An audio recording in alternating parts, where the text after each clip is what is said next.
ଆପଣ ଦେଖନ୍ତୁ ଲଘୁଚାପ ପରେ ଲଘୁଚାପ ଲଘୁଚାପ ପରେ ଲଘୁଚାପ ବାତ୍ୟା ବନ୍ୟା ବି ଏ ମଣିଷ ନିଶ୍ଚୟ ମରେ ତଥାପି ଆମେ ମରଣକୁ ମନେ ରଖୁନାହୁଁ।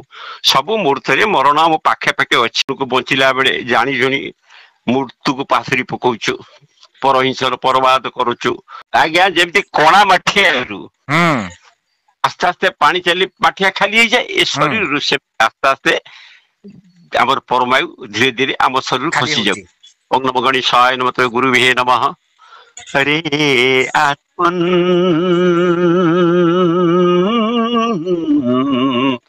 ନିଦ୍ରା ପରିହରି ରେ ଆତ୍ମନ୍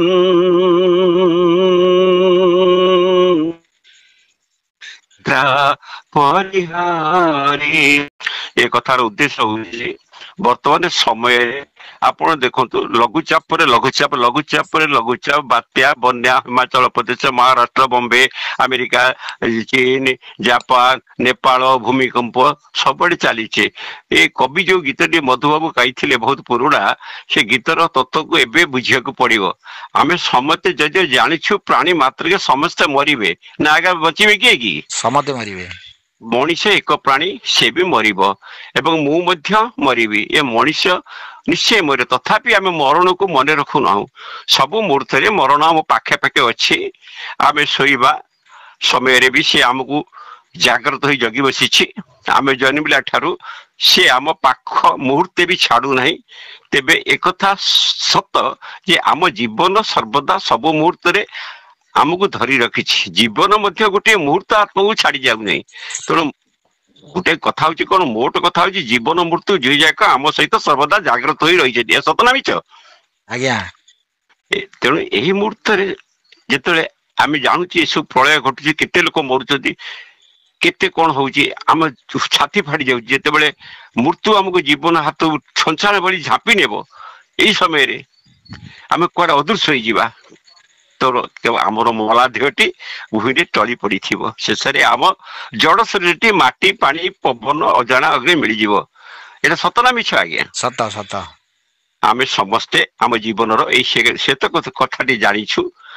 ଯେମିତି ଆମେ ଜୀବନକୁ ବଞ୍ଚିଲା ବେଳେ ଜାଣି ଜଣି ମୃତ୍ୟୁକୁ ପାଶୋରି ପକଉଛୁ, ପରହିଂସାର ପରବାଦ କରୁଛୁ, ସବୁ ମିଛ କହୁଛୁ, ଅନ୍ୟାୟ କରୁଛୁ, ଜୀବ ହିଂସା କରୁଛୁ, ମୃତ୍ୟୁକୁ ପାଶୋରି ଯାଉଛୁ। ଆଜ୍ଞା ଯେମିତି କଣା ମାଠିଆରୁ ଆସ୍ତେ ଆସ୍ତେ ପାଣି ଚାଲି ମାଠିଆ ଖାଲି ହେଇଯାଏ, ଏ ଶରୀରରୁ ସେ ଆସ୍ତେ ଆସ୍ତେ ଆମର ପରମାୟୁ ଧୀରେ ଧୀରେ ଆମ ଶରୀରରୁ ଖସି ଯାଉଛୁ। କିନ୍ତୁ ବହୁ ବେଳେ ମୃତ୍ୟୁ ମଧ୍ୟ ବାର୍ଦ୍ଧକ୍ୟ ଆସିବା ଯାଏ ଅପେକ୍ଷା କରୁନାହିଁ। ମୂଳରୁ କି ମଝିରୁ କେତେବେଳେ ଝାମ୍ପି ଯାଉଛି। ଆମେ କେଉଁ ମୁହୂର୍ତ୍ତରେ ମରିବୁ ଜାଣିନୁ, ସେପରି ଆମେ ଜନ୍ମ ହେବୁ ତାହା ବି ଜାଣିନୁ। ଆମେ ହାତରେ ଆମର ଜନ୍ମ ମୁହୂର୍ତ୍ତ ମୃତ୍ୟୁ ମୁହୂର୍ତ୍ତ ନାହିଁ। ଜନ୍ମିବା ମରିବା ଭିତରେ ଯେତିକି ସମୟ ବ୍ୟବଧାନ ରହିଛି, ସେତିକି ବେଳେ ଆମ ହାତରେ ଅଛି। ସେତେ ସମୟ ଆମେ ପ୍ରଭୁଙ୍କୁ ଡାକିବା। ଶୁଣନ୍ତୁ ଆଜ୍ଞା, ଯୋଉ ଜୀବନ ସମୟରେ ସମ୍ବନ୍ଧରେ ଅଚେତନ ଜୀବନ ଭୁଲି ଯାଇ ମରଣ ଜୀବନଟିକୁ ସେ ଜୀବନଟା ଛାଏଁ ଛାଏଁ ପାପ ପୂର୍ଣ୍ଣ ହୋଇଯାଉଛି। ଆମେ ଯେପରି ଅଜ୍ଞାନ ମଦମତ ହୋଇ ବଞ୍ଚିଛୁ, ଜୀବନର କିଛି ଅର୍ଥ ନାହିଁ। ଯାହା ଅସ୍ଥାୟୀ ତାକୁ ସ୍ଥାୟୀ ଭାବୁଛୁ, ଯାହା ଅସ୍ଥାୟୀ ସାର ବଣୁଛୁ, ମଦମତ ପାଗଳ ଭଳିଆ ହାତୀ ଭଳି ଜୀବନକୁ। ତେଣୁ ଆମ ଜୀବନରେ ଶାନ୍ତି ନାହିଁ। କୌଣସି ଏମିତି ଲୋକ କହିବ ଶାନ୍ତି ଅଛି, ମୁଁ କହିବି ନା ମିଛ କହୁଛେ। ସେମାନେ ଜାଣିନାହାନ୍ତି ଯେ ଜୀବନ ସ୍ରୋତ ନିଃଶବ୍ଦରେ ମରଣର ମହାସମୁଦ୍ର ଆଡକୁ ଚାଲି ଯାଉଛି।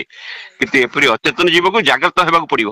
କାରଣ ମଣିଷ ପୃଥିବୀରେ ଅଚେତନ ଜୀବଟିଏ ହୋଇ ବଞ୍ଚିବାକୁ ଜନ୍ମ ହୋଇନାହିଁ। ମଣିଷ କଣ ବେଙ୍ଗ ନା ମୂଷା ନା ଚୁଚୁନ୍ଦ୍ରା? ସେ ଗୋଟିଏ ଦୁର୍ଲଭ ଶରୀର।